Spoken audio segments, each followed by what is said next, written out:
Merci de nous rejoindre sur Arc-en-Ciel Télévision. Madame, Messieurs, de partout, vous nous suivez. Bienvenue dans votre magazine Santé d'abord, une émission qui est au service de votre bien-être. La fois passée, nous avons parlé de l'infertilité et cette fois, nous parlerons de la stérilité. C'est quand même un sujet pertinent, toujours avec le docteur Justin Ngoyi et nous l'avons sur ces plateaux. Bonjour docteur. Bonjour madame. Et bienvenue. Merci. Alors l'autre fois, nous avons parlé avec vous sur l'infertilité, j'y arrive. Alors avec vous encore, nous parlerons de la stérilité. C'est quand même, on fait mauvais usage de mots. Ouais. On parle de la stérilité, là où il faudrait peut-être dire l'infertilité. Alors, la petite nuance entre les deux. Voilà. Déjà, la stérilité, c'est un problème à un couple de pouvoir concevoir. Oui. N'est-ce pas? Vous avez un couple qui est difficile à concevoir ou à procréer. Oui. Mais par contre, l'infertilité, c'est la difficulté qu'a un couple à pouvoir procréer, mais au bout d'une année. Oui. Donc, quand nous sommes dans le contexte du temps, nous voyons qu'ici, c'est une année.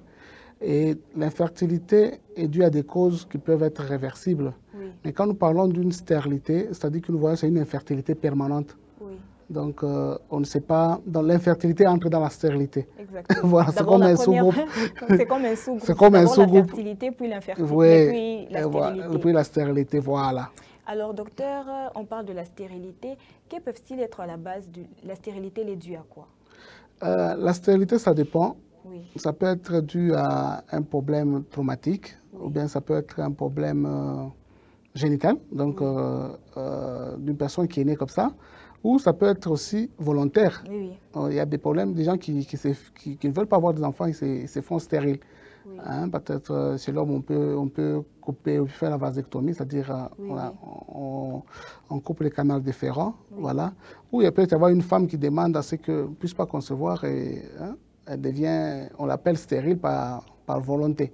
Oui. Hein, nous avons, prenons le Soleil couvent. Oui. On peut dire que ce sont des femmes stériles, oui. Mais une stérilité volontaire. Voilà. Donc la stérilité, elle a plusieurs niveaux. Lorsqu'elle est traumatique, peut-être on peut connaître un accident, oui. Et à cause de certaines lésions traumatiques qui fait à ce que la personne n'est plus capable de pouvoir procréer, oui. Et devient stérile. Tout comme ça peut être d'origine, donc d'une manière primaire ou d'origine congénitale, c'est-à-dire quelqu'un qui naît avec une agénésie testiculaire, oui. Une malformation quelconque qui ne lui permet pas de pouvoir procréer. Oui. Donc je suis né, bon, je suis là, mais je n'ai pas de testicules. Oui.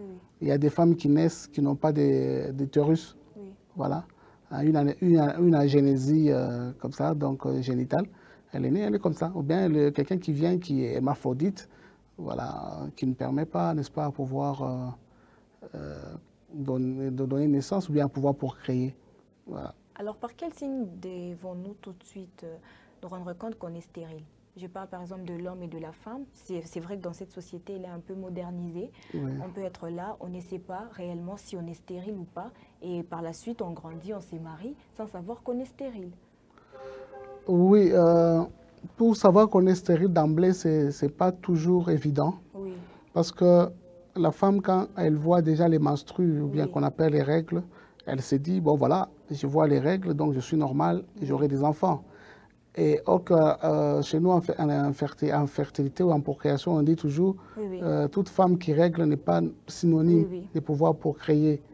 L'homme aussi, quand il éjacule, commence à avoir des pollution nocturne, à pouvoir éjaculer, il se dit que j'aurai des enfants. Oui. Bon, d'emblée, il ne peut pas connaître. Donc, c'est un peu un diagnostic qui vient toujours, malheureusement, lorsqu'on se met devant l'obstacle ou bien on veut se mesurer oui. Face à quelque chose, qu'on se rend compte quand même qu'on oui. A cette incapacité. Et oui. C'est alors que les gens peuvent aller consulter pour savoir pourquoi ils n'arrivent pas. Oui. Donc, en amont, ça sera très difficile pour comprendre qu'on devient, qu'on est stérile, à moins que ce soit des gens qui n'ont pas fait la préservation de la fertilité, par exemple, oui. Devant des maladies comme les cancers. Oui. Vous devez passer par une chimiothérapie.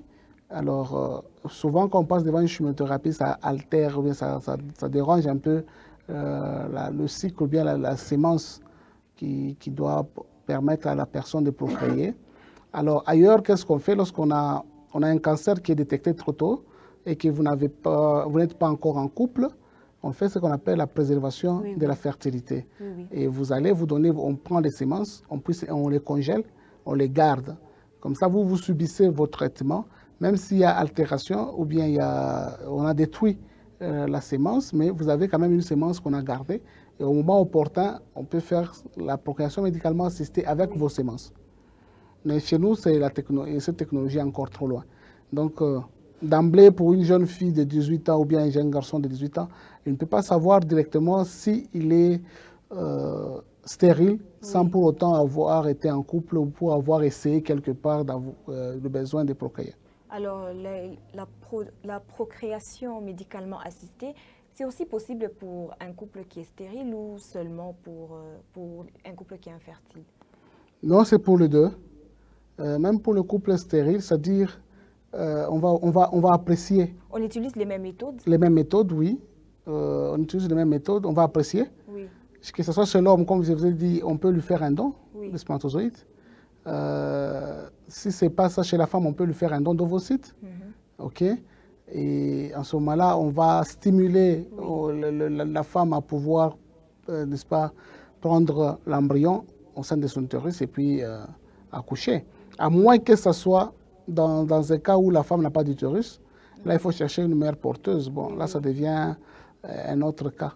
Alors, là, vous avez parlé de mère porteuse. Ouais. Est-ce que lorsqu'une autre femme porte ton enfant, est-ce qu'il sera réellement ton enfant ou cet enfant-là va appartenir juste à la femme et au mari, en fait? Bon, voilà. C'est un peu ça aussi la nuance, parce que quand on dit de la procréation médicalement assistée, déjà, il y a des femmes qui se demandent là, est-ce que vraiment cet enfant sera considéré comme le mien? Est-ce que c'est mon sang qui va couler dans ses veines? C'est un peu peut-être ça la difficulté et les gens ont vraiment besoin de comprendre. Peut-être que les pays anglophones sont plus avancés dans cette pratique-là, mais les pays africains encore, c'est en train de venir, c'est en plein éclat. Voilà. Oui. C'est pourquoi nous disons qu'on devait lever ce tabou-là. Oui. Lorsque nous parlons de la mère porteuse, ça dit que nous trouvons qu'il y a un couple qui a besoin d'un enfant. D'abord, il y a le besoin établi par le couple. Et nous trouvons qu'ils sont incapables à eux seuls de pouvoir procréer. On cherche une mère porteuse. Alors cette mère porteuse, tout dépend. Elle pourra prendre la sémence si les deux ont une sémence qu'on peut améliorer et le mettre dans une autre dame qui peut porter l'enfant. Oui, c'est leur enfant. Oui. C'est leur enfant parce que c'est leur sémence. Oui. C'est la sémence et de l'homme et de la femme. Ça peut arriver. Il y a aussi dans des cas où ce n'est ni la sémence de l'homme ni de la femme, mais c'est quelque chose qu'on a acheté au labo.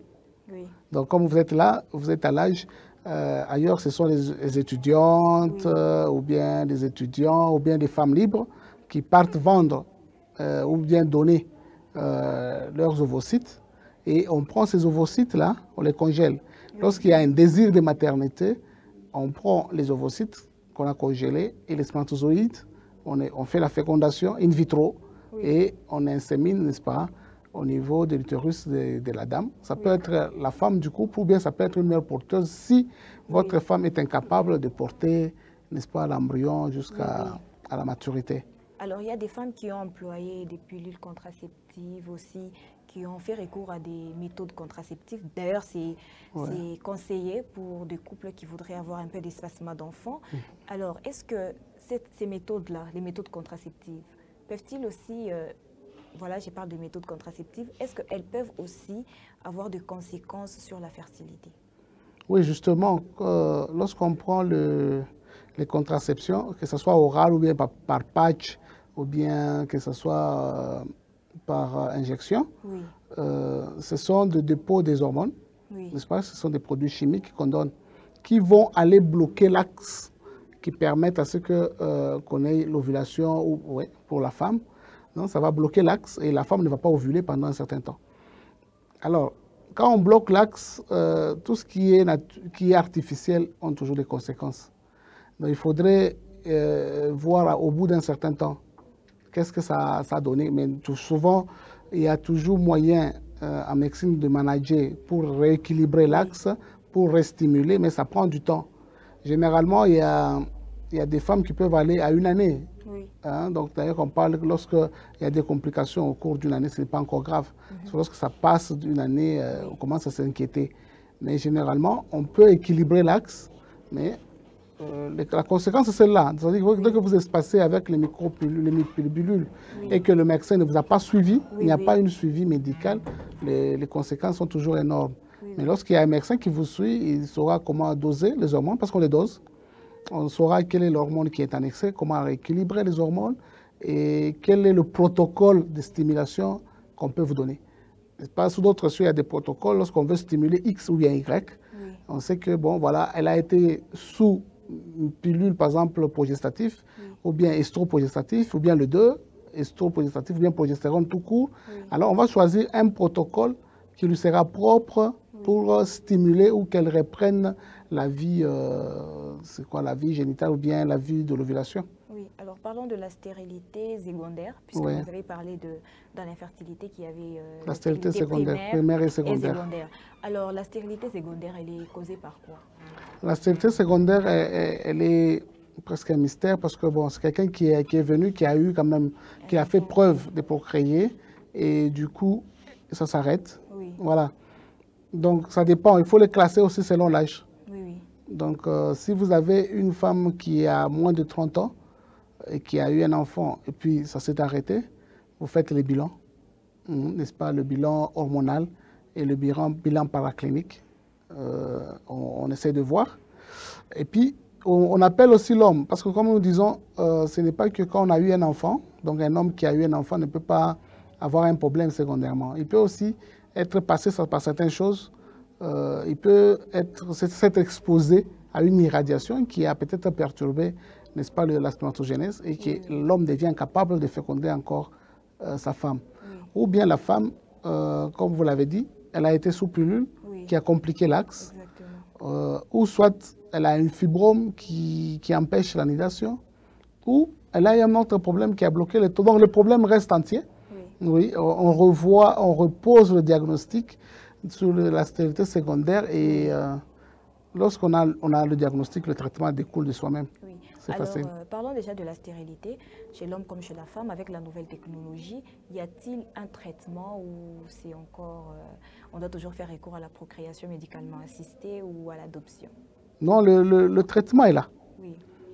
Que ce soit une stérilité secondaire ou primaire, d'abord, on commence toujours par le traitement, médicamenteux, dont les médicaments le produit, que ce soit des hormones ou quoi, on stimule. On essaie de déclencher, et il y a une suivi, il y a toute une suivi pendant le cycle par le traitement, par les médicaments. Ici, chez nous, c'est vrai, depuis l'avènement de stimulation ou bien de la PMA, il y a certains produits qu'on n'a pas, vu qu'il n'y a pas une demande ou vu qu'on n'a pas assez de gens qui prescrivent ces produits. On est obligé d'importer, de demander ailleurs, parce que beaucoup de firmes sur place n'en livrent pas. Bon, après, c'est lorsqu'on a échoué, n'est-ce pas, l'insémination simple, que nous allons maintenant en paiement, en procréation médicalement assistée. Donc, on commence toujours par le simple stimulation. On y va doucement. On peut faire même 4 cycles d'essai. Et lorsqu'on a essayé peut-être 4 fois, donc vous voyez 4 fois, c'est-à-dire 4 mois, donc, ou soit on a pris 6 mois d'essai, avec l'estime simple, on n'a pas réussi. Là, maintenant, on passe carrément en procréation médicalement assistée. Alors, quels sont les taux de réussite des différents traitements? Le taux de réussite pour la stérilité, déjà, quand une femme sait qu'elle est stérile, elle se renferme sur soi et ne sait pas vraiment s'il y a vraiment une chance d'avoir encore un enfant ou de procréer encore, que ce soit la stérilité primaire ou secondaire. Est-ce qu'il y a vraiment les taux de réussite des traitements sont vraiment élevés? Pas tellement élevé, c'est à 37 à 45%. Bon, ici, chez nous, on n'a pas encore la PMA comme telle. Donc, les statistiques sont d'autres cieux. Ceux-là qui ont essayé de faire la PMA. Et là aussi, on retourne encore sur l'âge. C'est-à-dire qu'on a beaucoup plus de réussite en dessous de 35 ans qu'au-delà. On a beaucoup de réussite en cet âge-là. Et là, si nous prenons Le monitorage autour de 35 ans, 25 à 35 ans, là, oui. ça équivaut à 50-60%. Mais quand nous dépassons 35 ans, ça descend sensiblement. Donc, faites les enfants quand vous êtes jeune. C'est un bon conseil. Alors, y a-t-il de mesures préventives contre la stérilité? Oui, déjà, il ne faut pas contracter des maladies qui peuvent déranger sur la spermatogénèse ou bien l'ovogénèse, donc les maladies sexuellement transmissibles. Oui. Il faut les éviter dès le bas âge. Oui. Il faut éviter de faire les travaux les travaux qui exposent aux irradiations. Oui. C'est déjà un fait. Et il faut éviter les avortements abusifs, donc des avortements clandestins où on a chipoté à gauche et à droite, on ne sait pas ce qu'on fait. Oui. Et puis par après, quand vous aurez besoin de bébés, vous ne savez plus prendre. Donc les avortements clandestins posent problème. Le rapport sexuel non protégé pose problème. Et les irradiations, nous sommes dans le Haut-Katanga, nous savons que nous sommes entourés de mining. Et nos jeunes frères ou bien nos jeunes dames sont aussi des fois dans les mining, cherchant le minerai, les autres les transportent même dans leur maison. Voilà. On ne sait pas ce qu'on amène dans la maison. Il y a toujours un taux de certains minéraux qui irradient, qui peuvent avoir les conséquences sur la fertilité d'une femme ou d'un homme. Alors, docteur Justin, un mot de la fin concernant l'infertilité et la stérilité. En final, moi, je peux dire aux femmes et à tout le monde que lorsque vous avez un problème ou bien un désir de maternité, il ne faut pas hésiter d'aller consulter le médecin, parce que bien que chez nous, il y a ce problème socio-culturel et spirituel qui entoure, et généralement, les gens arrivent toujours tardivement en ayant cherché à côté, n'est-ce pas? Soit on est chez les hommes de Dieu, c'est pas mal, alors qu'il faut accompagner la prière et les médicaments, ou soit on est dans les histoires traditionnelles, et il faut boire ceci, il faut faire ceci, on perd le temps, alors que quand vous allez tout droit vers nous, on sait vous orienter et on sait résoudre le problème d'infertilité qui est un problème qui dérange beaucoup de ménages. Alors, merci beaucoup, docteur Justin, d'avoir répondu à notre invitation. Merci. Madame, messieurs, c'est par ici que s'achève votre magazine Santé d'abord, une émission qui est toujours au service de votre bien-être. Donc, pour les personnes stériles, ne désespérez pas, il y a toujours de moyens pour subvenir à ça et pour les traiter aussi. Vous avez la possibilité de retrouver ces magazines sur nos différentes plateformes, Arc-en-Ciel RTV officiel. Surtout, prenez soin de vous et au revoir.